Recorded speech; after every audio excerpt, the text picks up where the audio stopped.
If experience has taught me anything, it's that a business lives or dies by the strength and temperament of its managers. Though they were far from perfect, both Mr. Starr and Mr. Zorro were men of character who did what it took to keep their companies afloat. That's why it was such a shock when Basil Corbett became acting controller. Corbett first came to Sodor in 1934, serving under Mr. Starr as his financial director. To be fair, he was very good at his job.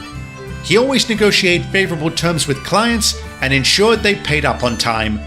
However, he was a notorious pinch penny who was often slow to authorise expenses, even on essential matters like salaries and maintenance.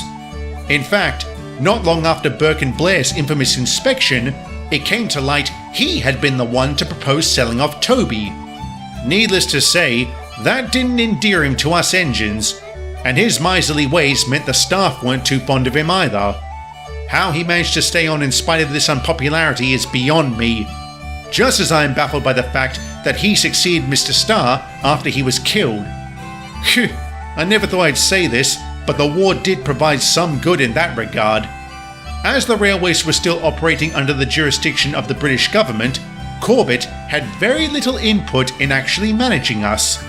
And when Sodor became a joint railway, a new board of directors was established, one comprised of officials from both the Nor'easters and the Middies. And yes, this did include Corbett, who carried on as financial director, with Mr. Zorro becoming controller. But it was no secret the pair often clashed over the issue of money. Again, I can't fathom how Corbett held on to his position for so long, nor could I understand at the time why Mr. Zorro named him as acting controller after he resigned. In hindsight though, it does make a bit of sense.